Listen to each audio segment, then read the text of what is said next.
नमस्कार दोस्तों, आप सभी लोगों का एक बार फिर से बहुत बहुत स्वागत है। माता रानी, जगत मां, जगत देवी, प्रकृति की रानी माता वैष्णव के लिए एक लाइक जरूर करें। दोस्तों, हमारे हिंदू धर्म में देवी के अनेक स्वरूप कहे गए हैं, जिसमें वृक्षों को भी मां देवी के स्वरूप कहा जाता है। तो आज मैं आप लोगों को पावन पावनी वृक्ष के बारे में बताऊंगा। नवरात्रि के पावन पर्व 22 सितंबर से शुरू होने वाला है। नवरात्र के पावन पर्व में कुछ ऐसे वृक्ष हैं जो कि देव वृक्ष कहे गए हैं, देवी वृक्ष कहे गए हैं। यह देवी के स्वरूप होते हैं, माता काली के स्वरूप होते हैं और हमारे धर्म में पेड़ पौधे को देवी देवता मान करके हम इनकी पूजा करते हैं और हमें पूजा भी जरूर करनी चाहिए। साइंस भी कहता है पेड़ पौधे मनुष्य को फ्री में प्राण वायु प्रदान करते हैं और पेड़ पौधे हमें ऑक्सीजन देते हैं और हमारे जो कार्बन डाइऑक्साइड होता है उसे ग्रहण करके सभी प्रकार के जितने भी नकारात्मक चीज होते हैं उसे अपने अंदर में स्वयं लेता है और हमें ताजगी प्रदान करते हैं। तो पेड़ पौधे स्वयं तेज धूप में तपता है लेकिन मनुष्य को शीतल छाया प्रदान करता है। तो नवरात्र के समय में कुछ ऐसे पेड़ पौधे हमारे धर्मशास्त्र में कहे गए हैं जिनको छूने मात्र से व्यक्ति के बंद किस्मत के ताले खुल जाते हैं, व्यक्ति का सौभाग्य चमक जाता है। हमारे शास्त्रों में पेड़ पौधों को बहुत ही गुणकारी कहा जाता है। अनेक बीमारी का उपचार पेड़ पौधों में ही छुपा है, जड़ी बूटी में ही छुपा है। और भगवान श्री कृष्ण ने गीता में स्वयं कहा है कि वृक्षों में जो मैं पीपल का वृक्ष हूं, पीपल के वृक्ष को वृक्षों का राजा कहा जाता है, क्योंकि पीपल वृक्ष की जो आयु होती है सबसे ज्यादा होती है, सबसे अत्यधिक होती है। पीपल वृक्ष सर्वशक्तिमान, पूजा पाठ में अत्यधिक इसका महत्व होता है। दोस्तों, इसलिए भगवान श्री कृष्ण ने गीता में स्वयं कहा है कि मैं वृक्षों में पीपल का वृक्ष हूं। तो चलिए, आज मैं आप लोगों को नवरात्रि के समय में छुए जाने वाले वृक्ष के बारे में बताऊंगा। दोस्तों, हमारे धर्मशास्त्र में अनेक ऐसे वृक्ष हैं जो कल्याणकारी होते हैं, मंगलकारी होते हैं। अगर इस वृक्ष को छू लेते हैं तो आपकी सभी प्रकार की परेशानी है, सभी प्रकार के कष्ट हैं, यह सब समाप्त हो जाते हैं। खास करके नवरात्रि के समय में इसका असर कई लाख गुना होता है। नवरात्रि के समय को शक्ति का पर्व कहा जाता है। शक्ति पर्व क्यों कहा जाता है? क्योंकि इस समय अचेत जो वस्तु होती हैं वो भी चेतना युक्त हो जाती, अर्थात इस समय जो शक्ति हमारे धरती लोक में आ जाती है, नौ दुर्गा को क्या बोल सकते हैं? हम शक्ति बोल सकते हैं। तो माता रानी इस धरा पर आती है, इस पृथ्वी लोक पर आती है। तो जितने भी पेड़ पौधे हैं, जीव जंतु हैं, चल अचल सभी प्रकार के जो वस्तु हैं, यह सब में प्राण आ जाते हैं। इन सब में शक्ति निहित हो जाती है, जागृत हो जाती है।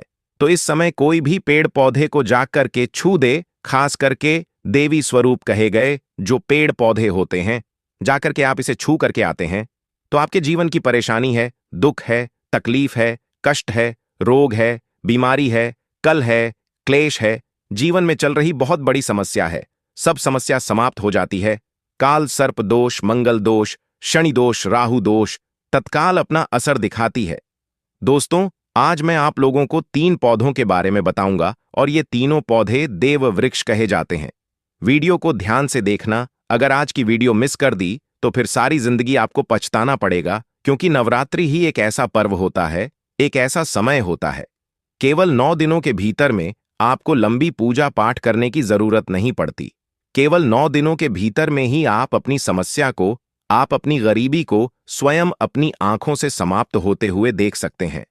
मैं जिस वृक्ष के बारे में बता रहा हूं, यह सारे वृक्ष आपको अपने घरों के आसपास में बहुत ही आसानी से मिल जाएंगे। दोस्तों, वीडियो में आगे बढ़ने से पहले, जानकारी बताने से पहले, अभी तक कमेंट बॉक्स में जय मां माता दी नहीं लिखे हैं तो जय माता दी जरूर लिखना। जब आप हमारे कमेंट बॉक्स में जय माता दी लिखते हैं तो हमें काफी हर्ष होता है, काफी उल्लास होता है। आप हमारी वीडियो को लाइक करते हैं तो हमारा मनोबल बढ़ता है और आप सभी लोगों के लिए इस प्रकार ज्ञान भरी जो अच्छी अच्छी जानकारी होती हैं, आप सभी लोगों के लिए लेकर के आते हैं। तो अगर आप इस प्रकार की जानकारी में इंटरेस्ट रखते हैं, प्राचीन जानकारी चैनल को अगर सपोर्ट करना चाहते हैं, तो आप हमारे चैनल को सब्सक्राइब कर हमारा सपोर्ट जरूर करें। दोस्तों, मेरे जो उपाय होते हैं आप लोगों को मैं सरल से सरल आसान उपाय बताता हूं, जो उपाय बहुत ही सरल होते हैं, बहुत ही आसान होते हैं और यह रामबाण की तरह काम करते हैं। जिस प्रकार प्रभु राम के जो बाण होते हैं अचक होते हैं, उसी प्रकार मेरे वीडियो में बताए गए जो उपाय होते हैं अचूक होते हैं, कभी भी प्रभावहीन नहीं होते हैं। तो वीडियो को ध्यान से देखना, कौन से ऐसे 3 वृक्ष हैं जिसे हमें करके नवरात्रि के समय में जरूर आना चाहिए। एक खास बात सभी दर्शकों को बताना चाहूंगा, नवरात्रि के समय में जितना ज्यादा हो सके देव वृक्ष की पूजा जरूर करना। दोस्तों, देव वृक्ष में कई प्रकार के वृक्ष होते हैं। चलिए मैं आप लोगों को बताना चाहूंगा कौन से वृक्ष को छूने से हमारी गरीबी मिटती है। पहला जो वृक्ष है बेल का वृक्ष, जो बेल का वृक्ष है, यह वृक्ष माता पार्वती के पसीने से उत्पन्न हुआ है। स्कंद पुराण के अनुसार जो माता पार्वती हैं यह देवी स्वरूप कही गई हैं, अर्थात यह 9 दुर्गा के स्वरूप कही गई हैं। तो स्कंद पुराण की कथा में कहा गया है जो बेल का वृक्ष है माता पार्वती के पसीने से उत्पन्न हुआ है। इसकी डाली में पार्वती, जड़ में ब्रह्म, तने में विष्णु एवं समस्त जो हिस्से हैं उसमें भगवान शंकर जी बसते हैं। संध्या काल में शिव मंदिर के समीप या 9 दुर्गा मंदिर के समीप जो बेल के वृक्ष हैं, इसके नीचे में घी का दीपक जलाने से व्यक्ति धनवान, गुणवान एवं पराक्रमी बनता है। व्यक्ति के सभी प्रकार के मनोरथ की पूर्ति होती है। हमारे धर्मशास्त्र यह भी कहते हैं नवरात्रि के समय में अगर कोई भी व्यक्ति, जी हां, नवरात्रि के समय में अगर कोई भी व्यक्ति बेल के वृक्ष को माता 9 दुर्गा का ध्यान करते हुए 7 बार छू करके आ जाते हैं तो ऐसे व्यक्ति की तत्काल, अगर उपवास व्रत रखा है, ध्यान से सुनिए, जो लोग उपवास व्रत रखे हैं ऐसे व्यक्ति की थकान, सुस्ती तत्काल चली जाती है। ध्यान से सुनिए, जो व्यक्ति उपवास रखे हैं, व्रत रखे हैं, ऐसे व्यक्ति को नवरात्रि के समय में जितना ज्यादा हो सके संध्या काल में बेल के वृक्ष को जरूर छूना चाहिए। केवल आप ज्यादा नहीं छू सकते तो 7 बार छू करके जरूर आ जाना और बेल वृक्ष के नीचे में घी का दीपक जरूर जला देना। अगर कोई भी व्यक्ति नवरात्रि के समय में अगर बेल वृक्ष की जड़ में दूध चढ़ाते हैं तो सभी प्रकार के व्याधि दूर होती हैं। अगर सिंदूर युक्त गंगा जल चढ़ाते हैं तो व्यक्ति की गरीबी मिटती है। अगर तिल चढ़ाते हैं बेल वृक्ष के जड़ में तो सौभाग्य की प्राप्ति होती है। और अगर बेल वृक्ष के तीनों पत्तों में, दोस्तों ध्यान से सुनिए, त्रिदेवी कही गई है, जैसे कि महाकाली, महालक्ष्मी, महासरस्वती।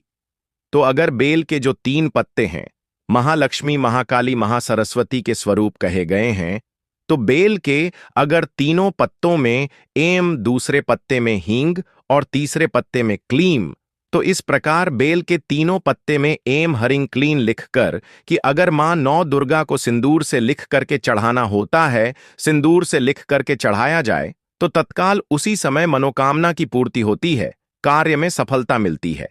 कोई लंबे समय से आपकी मनोकामना हो, आप चाहते हैं वह मनोकामना पूर्ण हो जाए, तो यह उपाय अवश्य करिएगा।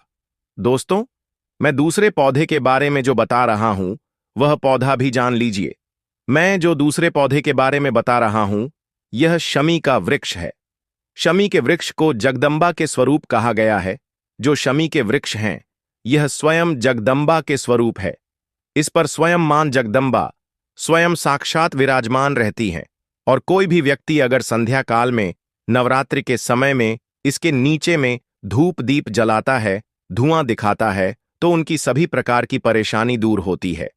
धर्मशास्त्र कहते हैं अगर कोई भी व्यक्ति नवरात्रि के पूरे समय में हो सके, अगर आप एक दिन भी करना चाहते हैं तो आप यह उपाय एक दिन भी कर सकते हैं, पंचमी या सप्तमी के दिन कर सकते हैं। तो हमारे धर्मशास्त्र में कहा गया है अगर नवरात्रि के समय में लाल चूड़ी अगर कोई भी व्यक्ति मनोकामना बोलते हुए शमी के वृक्ष में बंधे तो वह मनोकामना की पूर्ति होती है।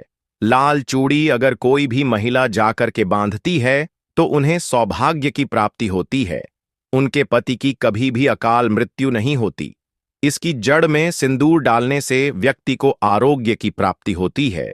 जो लोग लंबे समय से बीमार पड़े हैं, ऐसे व्यक्ति के जो घर में रहने वाले सदस्य हैं, वो लोग जो बीमार पड़े हैं, उनके शरीर से 7 बार सिंदूर को उतारा करके शमी की जड़ में डाल सकते हैं, तो उनके रोग जल्दी ठीक हो जाएंगे। जो लोग लंबे समय से बीमार पड़े हैं या फिर आप बीमारी से बचना चाहते हैं, निरोग रहना चाहते हैं, तो इसकी जड़ में सिंदूर जरूर डालें। मनोकामना पूर्ति करने के लिए मैं एक मंत्र बता रहा हूं। इस मंत्र को बोलते हुए शमी के वृक्ष को छूना है। इस मंत्र को बोलते हुए शमी के वृक्ष को छूना है। आप तत्काल नवरात्रि के समय में इसका रिजल्ट देखना। जैसे ही नवरात्रि समाप्त होगा, आपकी जो मनोकामना है उसकी पूर्ति हो जाएगी। आपकी जो दरिद्रता है वो दरिद्रता समाप्त हो जाएगी। तो मंत्र कौन सा है? तो आपको बोलना है, मम मनोरथ पूरे मम दरिद्र नाश। ये मंत्र आपको बोलना है। ये मंत्र बोलते हुए शमी के वृक्ष को छूना है। सभी प्रकार के आपके मनोरथ की पूर्ति होगी। आपकी जो दरिद्रता है, दरिद्रता समाप्त हो जाएगी, छू मंत्र हो जाएगी। यह आपको छूते हुए बोलना है। आप चाहते हो तो नवरात्रि के समय में मौली धागे भी शमी के वृक्ष पर बांध सकते हो। अधिकतर लोग मौली धागे बांधते हैं। मौली धागे बांधने से माता रानी आपसे बंध जाती हैं।